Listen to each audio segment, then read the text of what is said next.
Assalamu alaikum and welcome to Who is Who in America on Alhikmat TV 24/7 online. We are very fortunate to have with us in Alhikmat studio a very well-known personality, national and international. He is no less a person than Mr. Dale Holness, the former mayor of Broward County here in the United States of America.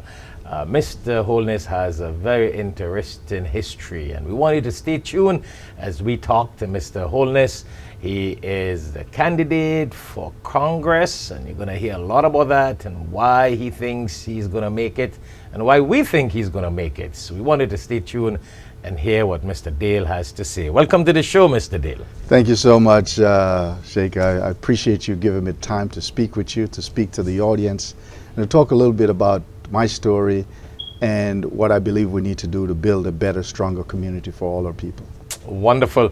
And as you know, our show nowadays with social media, the world, the entire globe has become smaller. So Yes. people throughout the world view our interviews, and they will have relatives and friends who are here, and they may be able to give them a phone call and say, hey guys, you need to support Mr. Dale Holness. He's running for Congress. But before we get into the details of all of that, with your history and your bio and all your accomplishments here in Broward County and in America, because you're a man who have met from President Obama go back, you had all the opportunities here in the United States of America. But tell us a little bit, for the benefit of our viewers worldwide, tell us a little bit about your background before we get into the present situation. So I'm an immigrant to the United States. I was born in Jamaica, immigrated here when I was 17 years old, finished high school, did some college here, and got to work.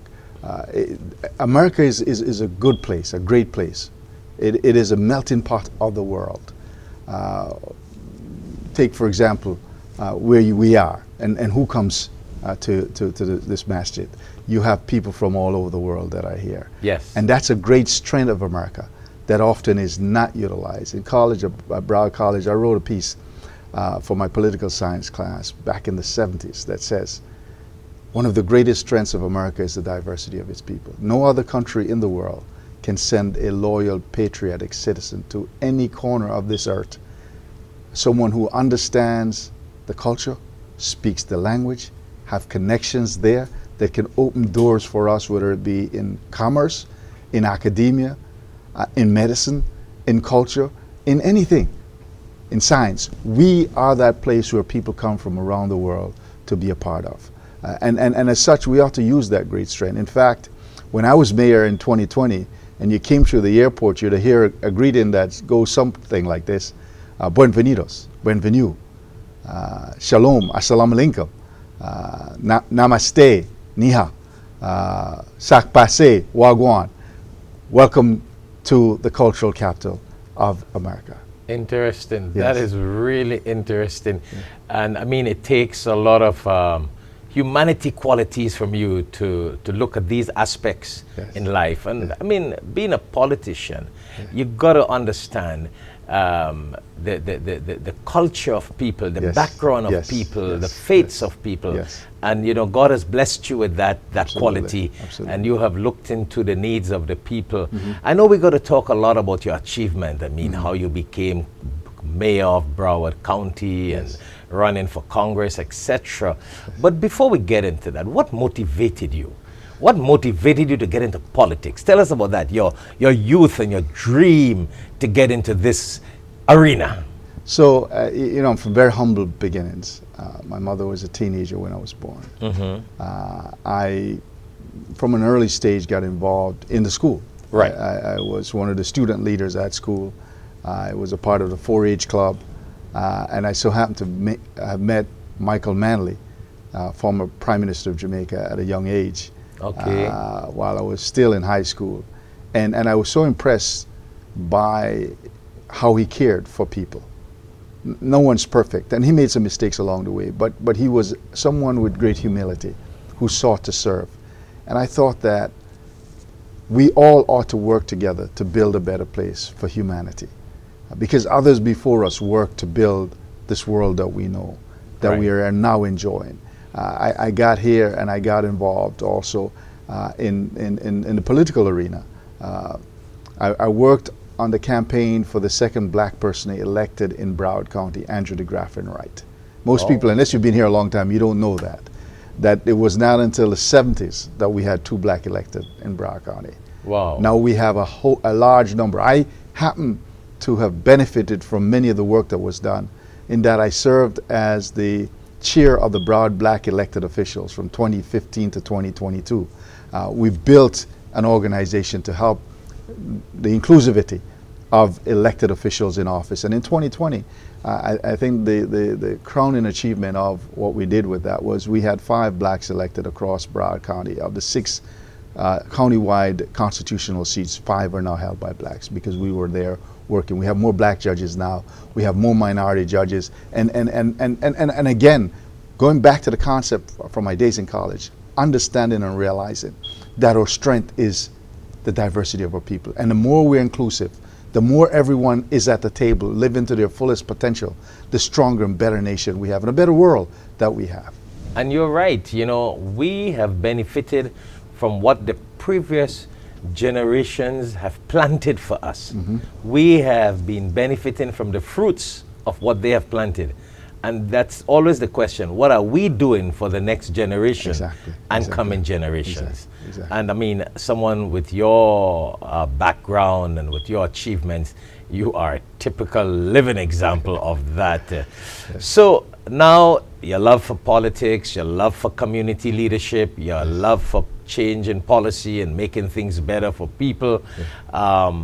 Tell us what, before being the former mayor or being mayor of Broward County, what were some of the developments that led you up to that?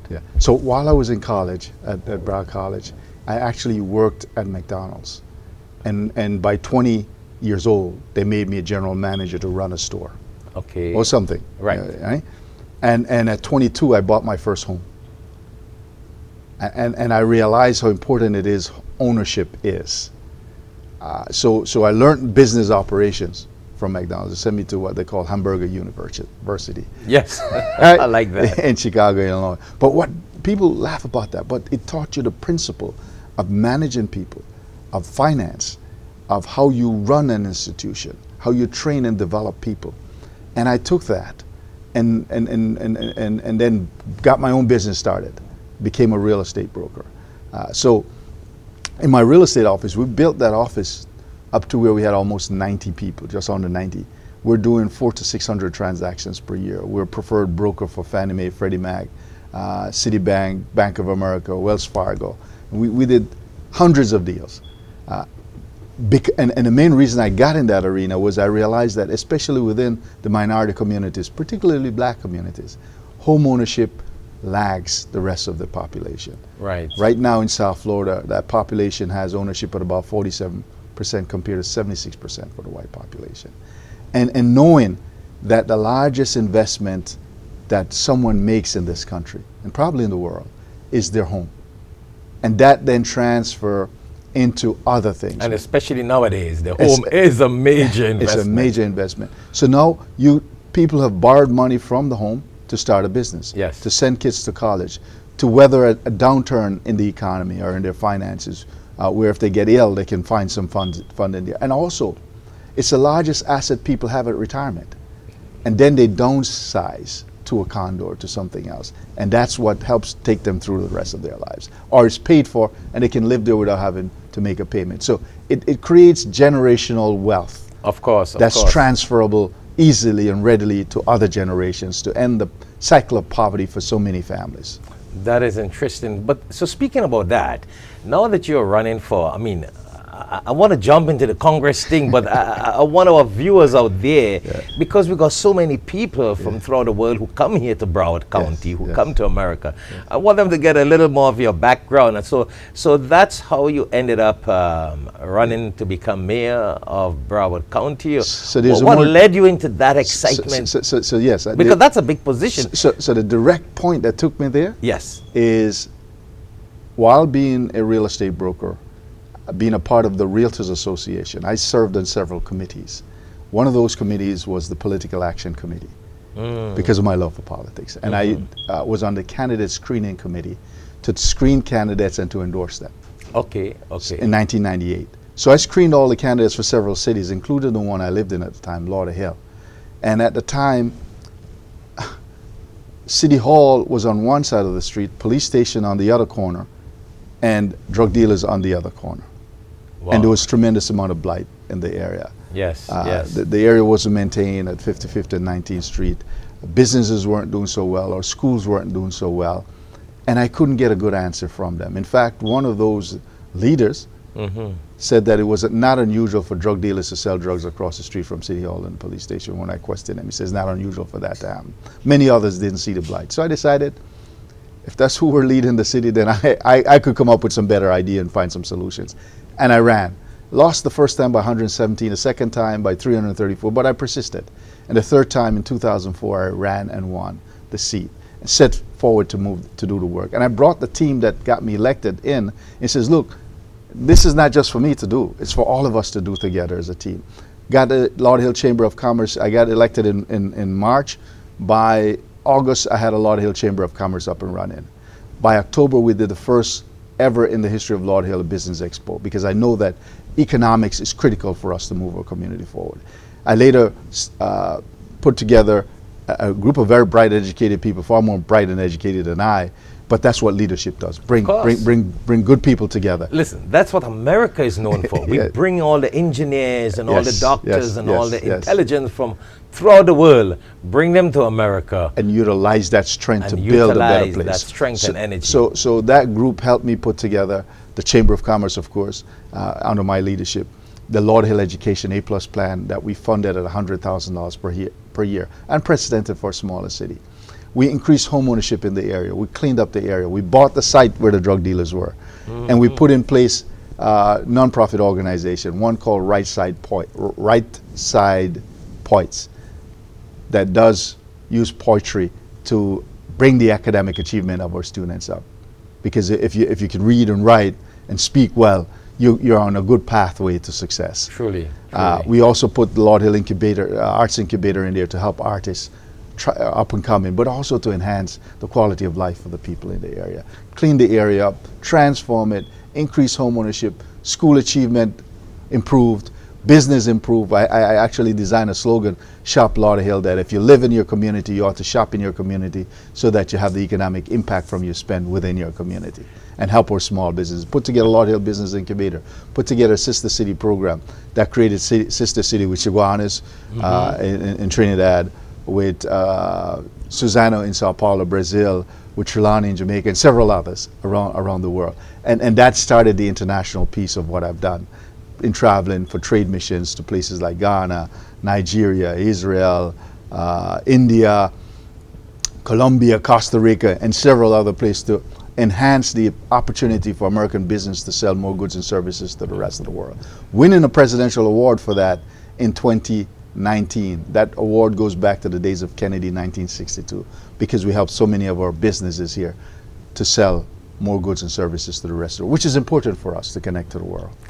That is really, really a great achievement. That's a great achievement. And we must face the reality and accept it. When you became mayor of Broward County, there were great progress and great achievements. I mean, your name was all over the place. I mean, you just got to say Dale Holness. And, and I must say this for our viewers worldwide, that every time I say the word wholeness, I'm like holiness. Because God has blessed you with a very holy name, and it carries that kind of connection. So you have brought some sort of holiness and some sort of sacredness and upliftment to this county. Yes. Well, when you talk and people enjoy the talk, time just goes. So would you believe we have already been speaking for 15 minutes? Wow. Well, yes, 15 minutes Wow. have already gone. So we got to go on a short break. Yes. And when we come back, we want to talk a little bit about why you think that you need to run for Congress, Yes. and what you think are some of the things that you will make changes to when you Yes. get into Congress. Yes, yes. So to our viewers out there, stay tuned. When we come back, we'll continue this conversation with Mr. Dale Holness, who is a candidate for Congress, former mayor of Broward County, a man who has done a lot for this county, a man who has met the leaders and the former vice presidents and presidents of the United States of America. So he has a great amount of experience. And I would love to talk to him also on this show for you cricket fans all over the world, to hear what he has done and contributed towards cricket in this county, Broward County, because I know our viewers are worldwide. People love cricket all over the world. So stay tuned. When we come back, we'll continue this conversation, inshallah. Assalamu alaikum. Allah gives hikmat, wisdom, to whomsoever He wills. And whomsoever is given wisdom is certainly given a lot of good. Only the people of understanding will benefit from the reminder. Tune in to Alhikmat TV for khutbahs, lectures, and Islamic reminders. Assalamu alaikum wa rahmatullahi wa barakatuh.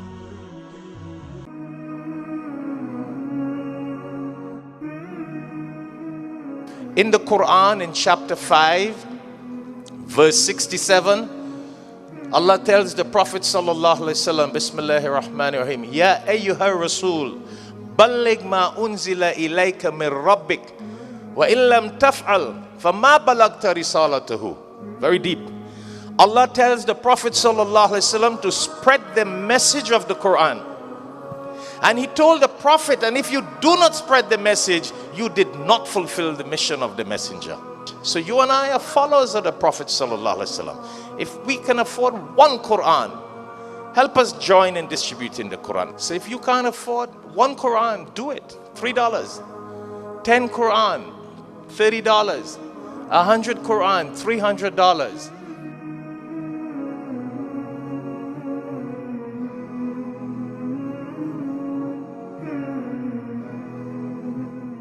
Assalamu alaikum and welcome back to Who is Who in America on Alhikmat TV 24/7 online. Once more, it is a pleasure and an honor to have with us in Alhikmat studio Mr. Dale Holness. And for those of you who have just tuned in, Mr. Dale Holness has been the former mayor of Broward County here in Florida, United States of America, and he's now a candidate for Congress. So we're going to continue this conversation with Mr. Dale on some of his achievements when he was mayor of Broward County and what is his vision when he gets into Congress. And as we say, inshallah, God willing. Inshallah. So welcome back to the show, Mr. Dale. Thank you, Shaikh Shafayat. So tell us before we get on your trail and your journey to Congress, and I like to think very positive, and I'm sure that's how you are. Also, yes. Tell us some of those achievements that you have achieved as mayor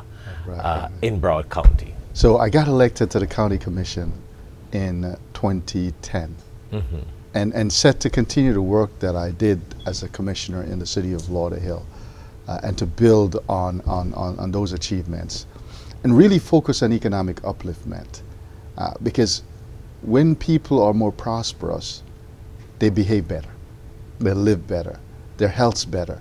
The world is a better place when that's the case. Yes. So that was became my major focus, building again on starting the Chamber of Commerce in Lauderhill and helping the business incubator, putting Sister City International together. At the county, I focused on our procurement process, how we contract and how we ensure that the billions of dollars that the county spends spreads out throughout the whole community of South Florida. And South Florida is one of the most diverse places in the world. You have Miami-Dade to the south, Broward in the center, and Palm Beach to the north. It's 6 million people plus. It's the sixth largest metropolitan area in the United States. And again, 2 million in Broward County, 2.7 million in Miami-Dade County, and about 1.3 million in Palm Beach County. Someone was telling me that from a language point of view, Broward County is either the top or the second with the most amount of different languages spoken in this county. Yes, we have about 190 different languages from 200 different countries around the world. Wow. That is why the greeting was Bienvenido, Bienvenidos, Namaste, Shalom, Salam Alaikum, Sak Pase, Wagwan. ni hao. So including the world, because we're the world. We're the world here, and America is the world. Yes. But what we need to ensure is that we don't leave communities behind. And we've done some of that, especially communities of color in this country. They struggle, and we have to build more inclusivity. So our procurement process, prosperity. To build that, we changed many of our procurement codes. And I went out and recruit small minority women-owned business to participate. I got to the county, 10.25% of our procurement went to those groups. In 2021, last year, my last year in office, we went to 55%, representing $245 million. That's a big uplift for people who were not at the table participated. Because you see, when you own business, who do you hire? You hire your kids. Yes. You hire your friends. You hire people around you. So in order to spread the prosperity, we need entrepreneurs in communities that don't have entrepreneurs. We've got to help those communities grow their business and give them technical support and access to capital and an opportunity to contract. Yes. And that's what we did at the county. And that's then why it automatically builds the county, because you have your own people within the county. Absolutely. So let me give you a result of that. In South Florida, I mentioned Miami and Palm Beach. Miami-Dade County poverty rate for the black community is 24.4%. Palm Beach is 20%. Broward County is 15%. Why are we lower? Because we have been purposed under my leadership to be more inclusive of everyone, to make sure that everybody gets an opportunity to be a part of the process, and not just one group getting all the contracts and being at the table. That's a huge achievement for us in Broward County.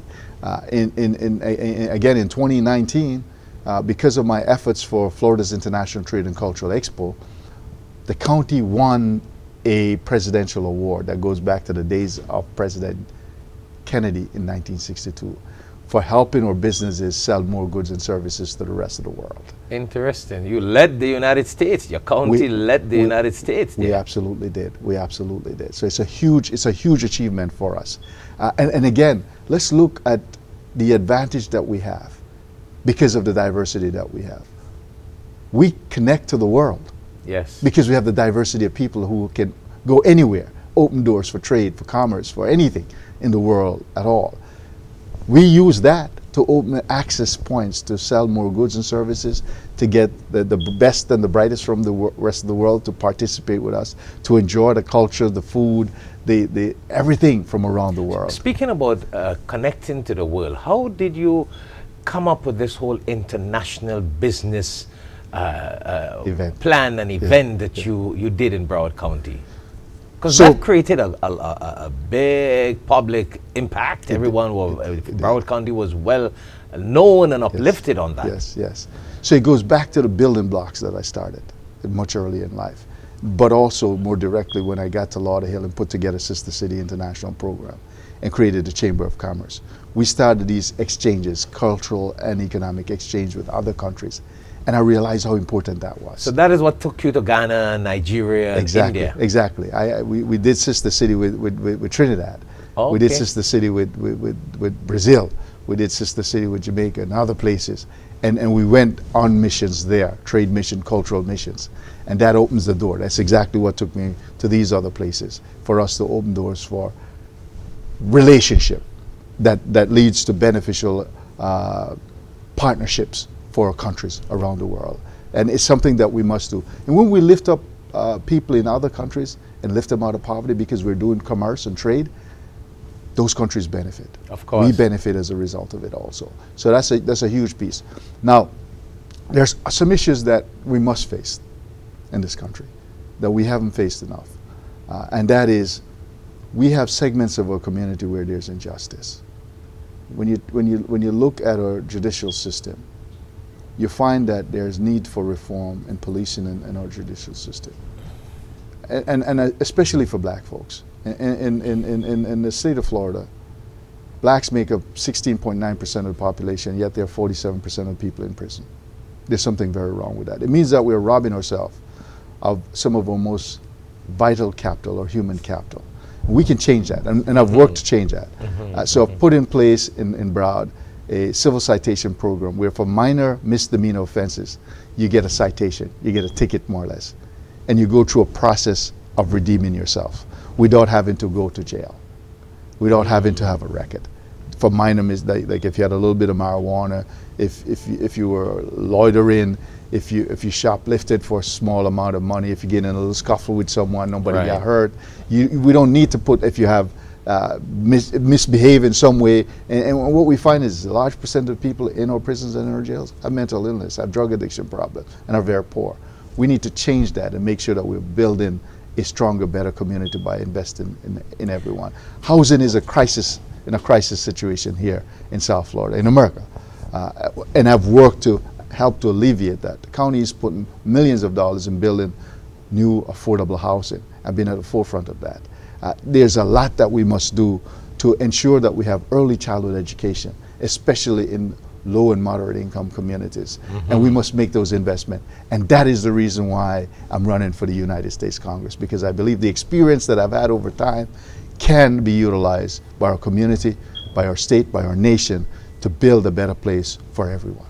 And that is why you are the most qualified to run for Congress. Absolutely. Experience matters. Results matters. Promises anyone can make. Yes. But what have you done? What is your track record? What have you delivered from the promises that you made? I can show you that I have delivered on the promises that I made. So most of the times, in an interview, someone will ask, so what makes you think that you're qualified to run? But I'm telling you that I think that those are the things that makes you the most qualified to run. Yes. There's a famous saying that a lot of politicians, before election, they shake your hand. And after they win, they shake your confidence. well, thankfully. But in your case, for 18 years, the people have had the confidence to promote me and move me forward. So that's why I'm saying that. But you have built that confidence in the people over these many years in your positions and your leadership. So we talk cricket. Yeah, tell us a little bit. All work and no play makes Jack a dull boy. So tell us a little bit about sports and how and what you have done to enhance this cricket thing in Broward, because 20, 30 years ago you never heard of cricket here in Broward.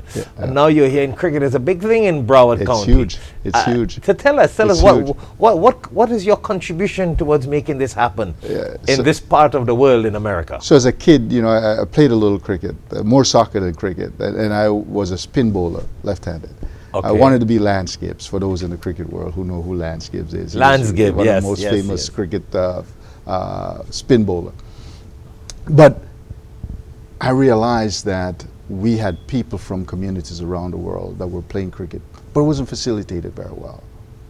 And I looked at that and says, there's an opportunity for us to utilize this for economic growth and development while having fun.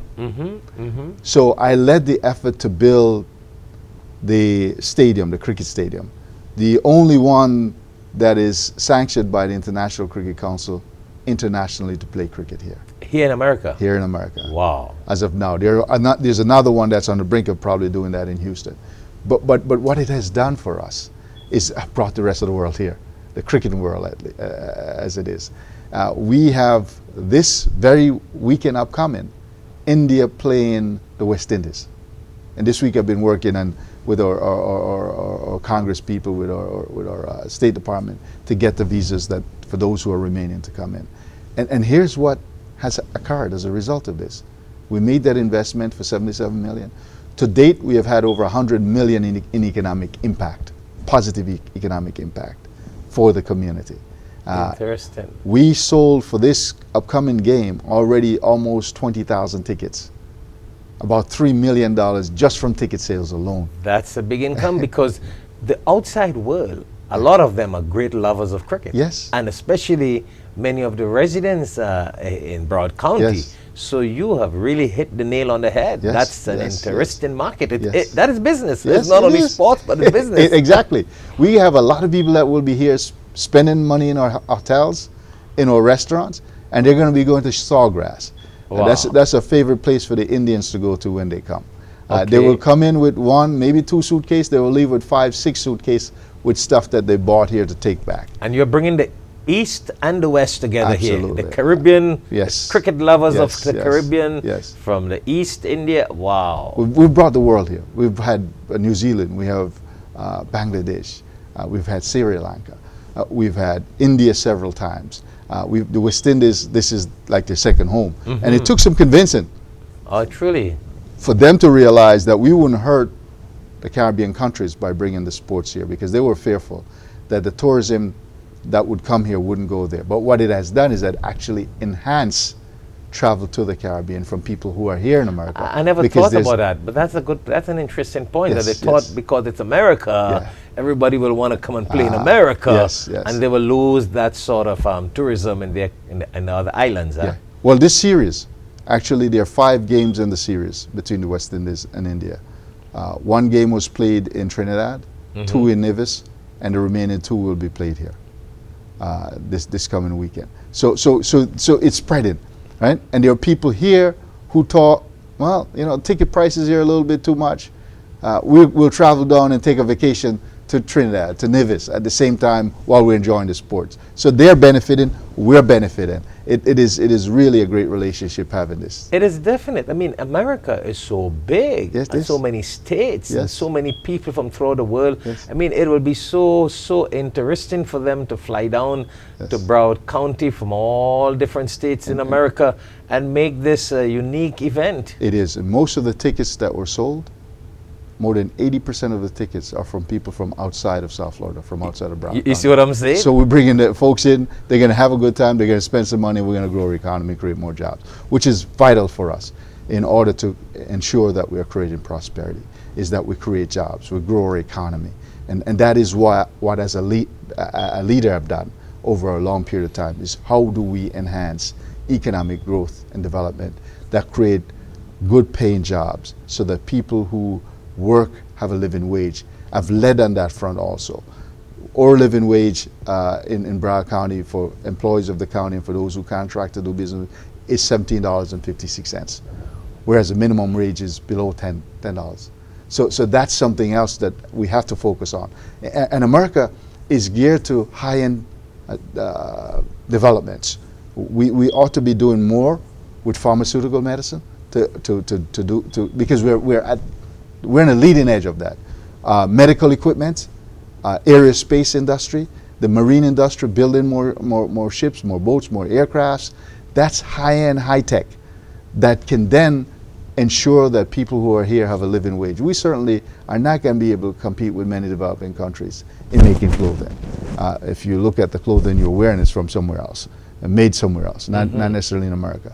But we can actually enhance the life of our people here by focusing on these high-tech, high-end manufacturing jobs that will help us build an economy here, but also when we export it to the rest of the world, enhance the life of those in the rest of the world, because of pharmaceutical products can help save lives, or medical equipment products can help save lives, or aerospace industry, aeronautics can help people transport themselves around the world. When I visited India, I see a thriving aerospace industry where the airports are expanding so much. There's so much intertravel within India. They need more aircraft. Not only that, they have a shortage of pilots that we can train here. Right. And that's also bringing people here that spend money here for the training and the education, and they benefit India also. So there's a lot we can do when we work together as human beings across the globe to build and strengthen the lives of everyone. Well, you have done it, and you have made it happen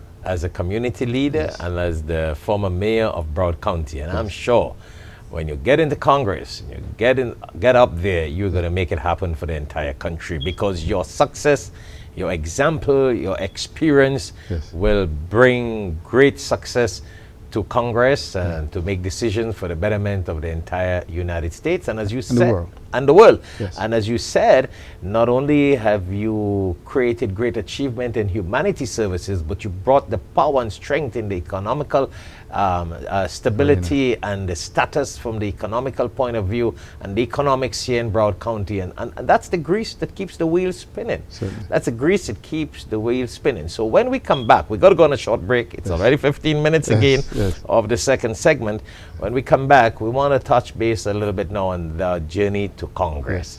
and what are some of the things you have in your vision, whatever you want to share with our viewers worldwide. And as we said, viewers worldwide all got families and friends here in America.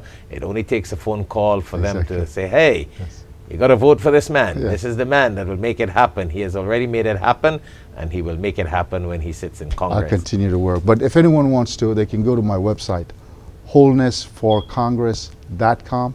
That's HOLNESSFOR Congress, CONGRESS.com. And you can learn more, you can connect, you can support by volunteering, donating. You have to be an American permanent resident or citizen to donate. You can volunteer. You can talk to your friends and neighbors. You can learn more about what I've done and what I plan to do. Wonderful. So stay tuned. When we come back, we're going to continue this conversation with Mr. Dale Holness, former mayor of Broward County, who is now a candidate for Congress. And you have heard all his achievements and making things like what he has achieved and accomplished as the former mayor. That's a cup of tea for him when he gets into Congress, to be a leader from a national point of view here in the United States of America, to make decisions for the betterment of the entire United States and the world. So stay tuned when we come back, inshallah. Assalamu alaikum. Allah gives hikmat, wisdom, to whomsoever He wills. And whomsoever is given wisdom is certainly given a lot of good. Only the people of understanding will benefit from the reminder. Tune in to Alhikmat TV for khutbahs, lectures, and Islamic reminders. Assalamu alaikum wa rahmatullahi wa barakatuh.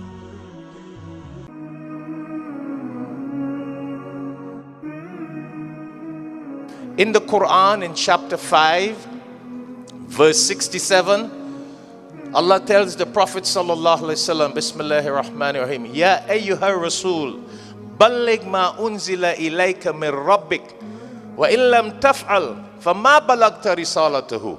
Very deep. Allah tells the Prophet sallallahu alaihi wasallam to spread the message of the Quran.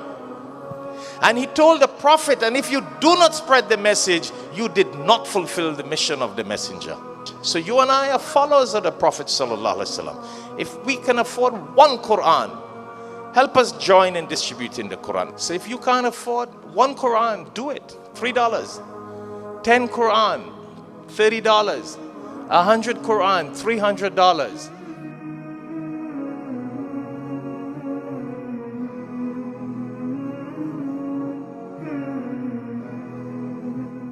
Assalamu alaikum and welcome back to Who is Who in America on Alhikmat TV 24/7 online. Once more, it is an honor, it's a privilege, it's a pleasure to have with us in Alhikmat studio Mr. Dale Holness, the former mayor of Broward County and a candidate for Congress, and as I say and how I like to word it, his journey to Congress, because we're very positive and we got to think very positive.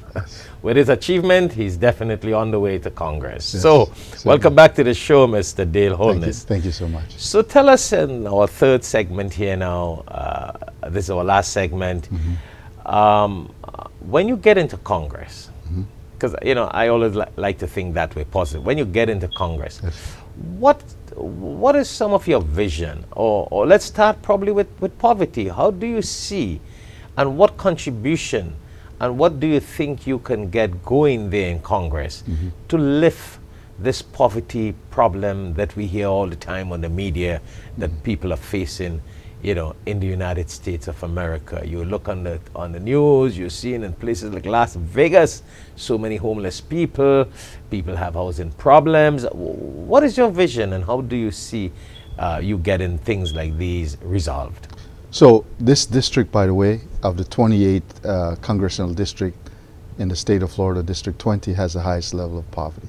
Oh, truly. The highest unemployment rate, lowest home ownership rate, lowest business ownership rate. So it is real that someone who has experience of making a difference and changing the trajectory of life within these communities at the forefront of leading this effort.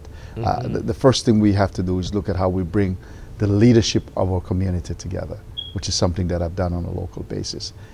But we need to enhance that, which means we need to bring our elected officials, or educational centers, bring our corporate entities, small, medium, large businesses, bring our religious institutions and our non-profit institutions to the table to address the issue, because it's going to take all of us working together to bring about that change.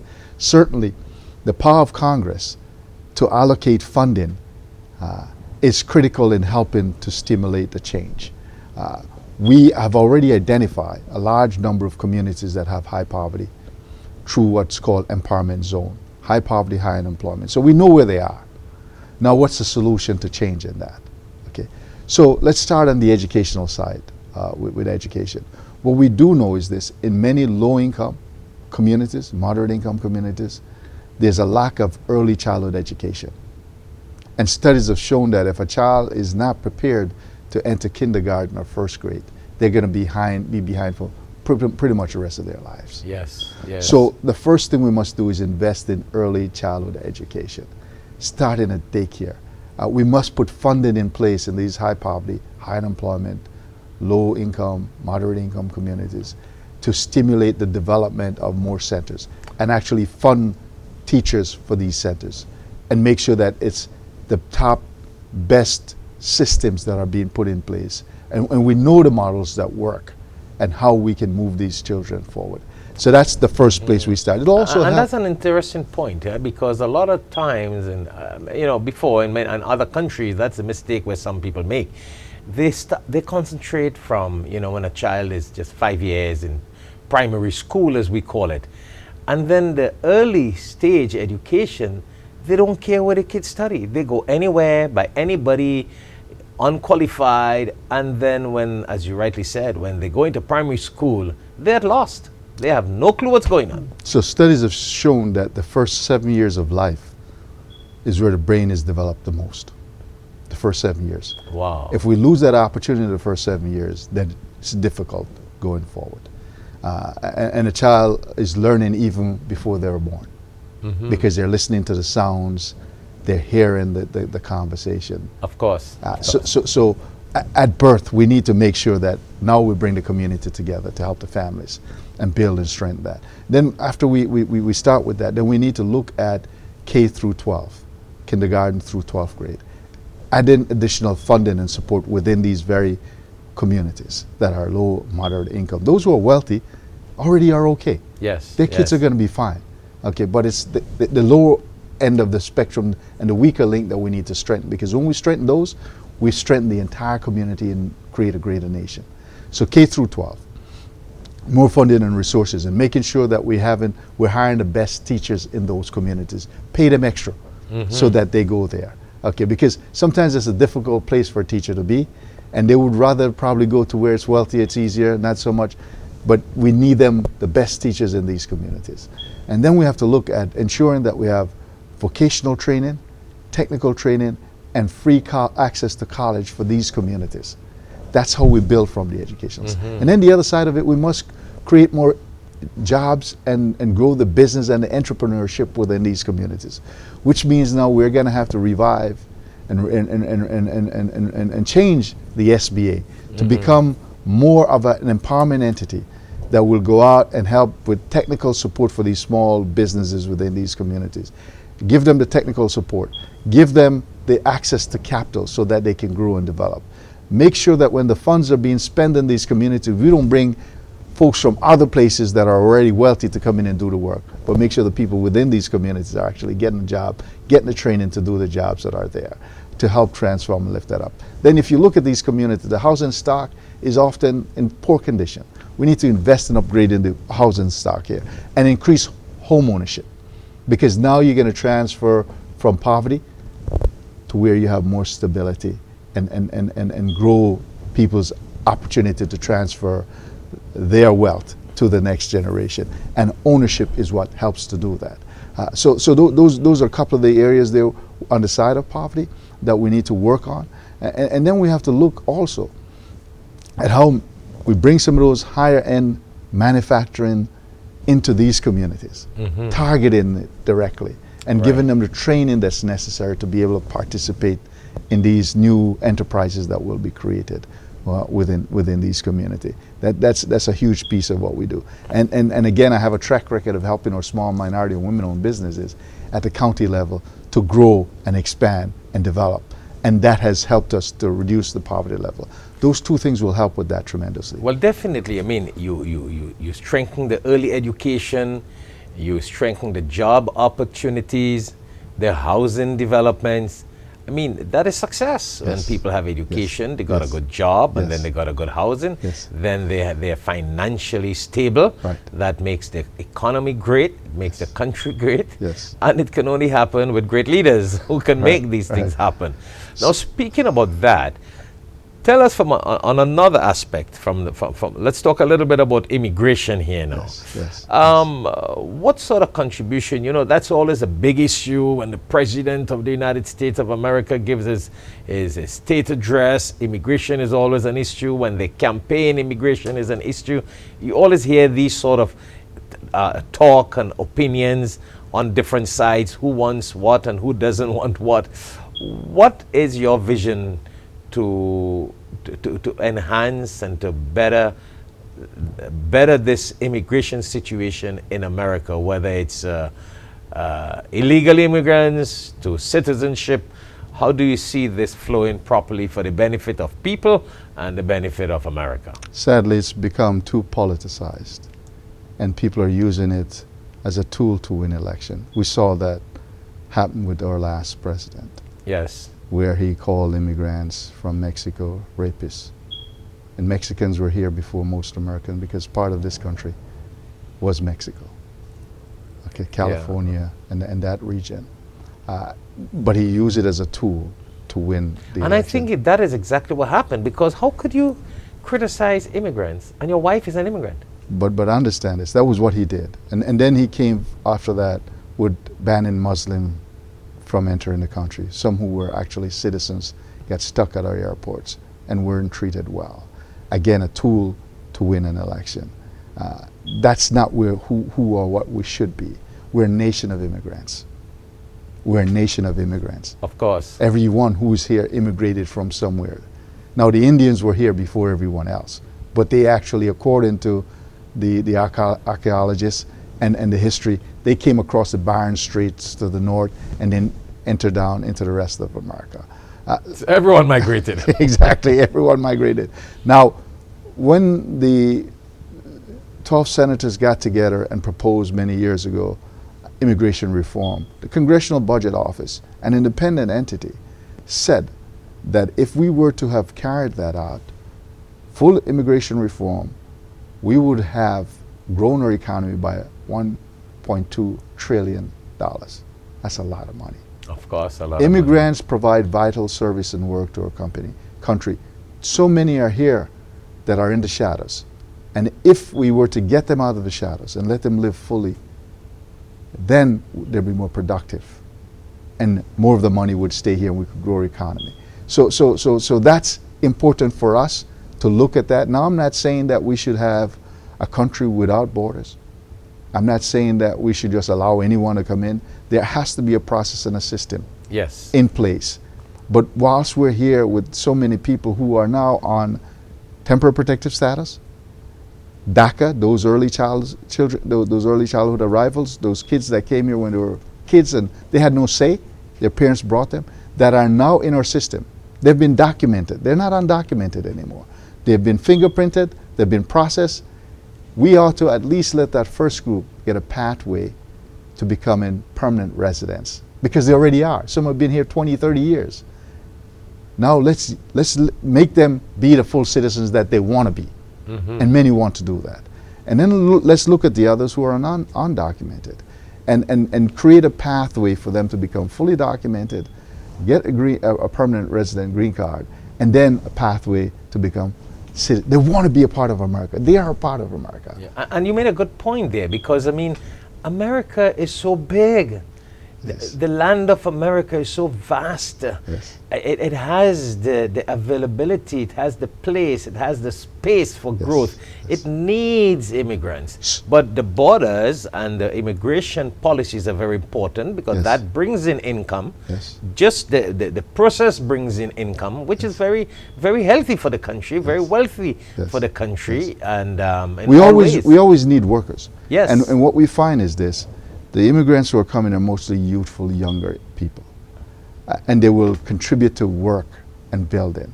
If you look at Japan, whose population has been declining, their economy has been stagnant because they don't have the labor force to produce as they used to.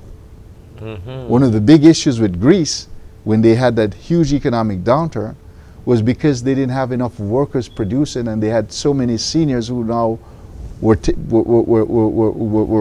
being taken care of by the government. You need people to be working to produce, to create growth in the economy. And that is what we know immigrants does. They're usually what we now describe as frontline workers, especially during COVID. Of course. Okay, of course. they were valuable to us because they were the ones on the front line, the nurses at the airports, moving the goods and the services across the country. So let's value them and recognize that they're contributing in a positive way. And in fact, studies have shown that the crime rates for immigrants is lower than those who have been here for a long time. People don't recognize or realize that, but that's a fact. Yes, okay? that's a fact. So, Yeah. so let's not demonize immigrants. Let's embrace them.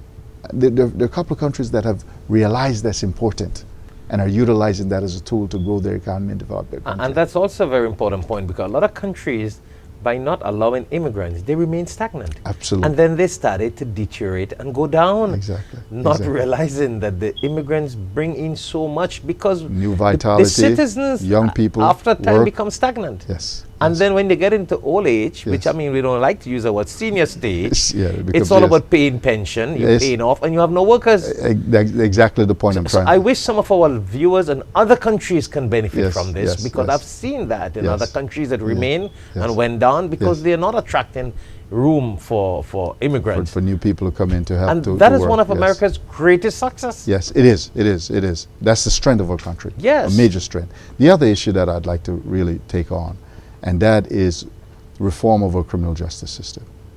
We saw what happened to George Floyd and so many others across our country. It is a sad thing. Of course, of The course. federal government ought to lead in ensuring that we put in the best practices in place. Okay? One of those is to have crisis intervention training for all our police officers. Because too often we put mentally ill people or people who have drug addiction in our jails and our prisons. That's not the place they should be. We should be giving them the support mechanism and the help for them to live full lives, that they can be productive to help us. We also look at a criminal justice system where there's a tremendous amount of injustice when it comes to the minority population, particularly to blacks. And it's demonstrated with George Floyd and so many other instances. So the federal government has a purse string, a huge purse string, $7 trillion annual budget. That's a lot of money. A lot. You can tie grant funding to cities, to counties, to states who put best practices in place to ensure we reform in the criminal justice system, where we create a place where there's equal treatment for people and justice for all. That's who we ought to be. I've worked on some of that. I created in Broward County an ordinance that put in place a 24-member police and criminal justice review board to look at our entire criminal justice system and to see what reforms we can put in place to create more justice for all. To look at how policing is done to change that trajectory. Also, I've put in place an ordinance creating a racial equity task force. 37 different members will be on that. Okay, or large businesses, or medium businesses, Chamber of Commerce, the college, Broward College. We have the Urban League, we have the NAACP, we have Hispanic Unity, we have the clergy, we have the whole spectrum of people in the community looking at how we change and what oftentimes is clear, systemic racism, which is a part of what happened within our criminal justice system. Yeah. City Financial, a great institution, huge international institution, had a study done that was reported out September 2020. And it said that because of racial inequities and systemic racism, America lost $16 trillion in gross domestic product because everyone wasn't living to their fullest potential and given an equal chance for prosperity. And if we fix it, we could grow our economy by $5 trillion. That means everybody benefit, whether you're black, you're white, you're Chinese, you're Indian, no matter your background, religiously, ethnically, or racially. That's what we must do in America to move our country forward, to create a greater nation for all of us. And yes, we are a great nation. Of course, of course. And I believe that one of the greatness of our country is that we've evolved over time. From slavery to Jim Crow to riots in the street for justice to where we're still finding a way to create a more perfect union, to bring us all together, to ensure that we're creating prosperity for all our people. That is superb. And, you know, as usual, we have come to the end of the program. So let us know in a minute or two. Wholenessforcongress.com. Yes, all this is for, they got to vote for you, and Yes. you're the man that will make it happen. Yes. And I'm sure that our viewers will definitely support your journey to Congress Yes. and call their friends and their family Yes, here in this yes. county and ensure that they all vote for you. Yes. So tell us in the last 1 minute or so, what would you like to say to our viewers as we conclude the program? So what I'd say to our viewers is this, that humans are 99.9% the same. And we've got to work to understand that and to love each other, to care for each other, to ensure that we're supportive, especially of those who have the greatest needs within our communities. And the reward you get is a certain self-fulfillment that comes to you, and the blessings of God, of Allah. It is a huge thing for us to really realize that when we give and when we help others, we benefit emotionally, but we also benefit spiritually and other ways. Now, wholenessforcongress.com is my website. I hope you will call your friends who live in Broward County or in Palm Beach County. It's almost 800,000 people. We have 312,000 registered Democrats, and it's a Democratic primary election. And the election already started because we're voting by mail. There are people around the world who have ballots that they can mail back, or they can fax it in. Or you can go to the U.S. Embassy in the country that you're in if you're outside of the United States, if you're an American citizen, and you can vote. That's one of the greatness of our country also. Of course. Not too many places allow you to vote by mail from wherever you are in the world if you get your ballot. So that is already happening. On the 13th in Broward County, and Palm Beach will start earlier, you'll be able to vote in person from the 13th through the 21st. And then the 23rd of August will be the last day to vote. So now is the time for you to reach out to your friends, relatives, neighbors, and talk to them about voting for Dale Wholeness for the U.S. Congress. Because I believe truly that the diversity of our nation is one of our greatest strengths. And when we come together and work together, we create a better place for everyone, including ourselves. Thank you very much. Well, that is well said, and your leadership and your example and your experience. We wish you all the best on your journey to Congress. And of course, we'll have to talk to you again when you're in Congress. We'll need to have you on another interview, whether it's in Zoom or whether you're in Washington or you're down here, because that may be a very interesting interview to hear, you know, that other side of the coin when you sit in Congress. Well, thank you very much again, Mr. Dale Wholeness, for taking the time to be with us on this show and for coming to Alhikmat Studio and to be on this program, Who is Who in America. Yes. We wish you all the best. God bless. As we say, inshallah, you will be there in Congress. Inshallah. So to our viewers there, thank you very much for tuning in to Alhikmat TV, and always stay tuned to Alhikmat TV. It is always a pleasure talking to you and bringing guests like Mr. Dale Wholeness and people from all over the world so we can all benefit from their knowledge and their experience. Until then, Assalamu alaikum wa rahmatullahi wa barakatuh.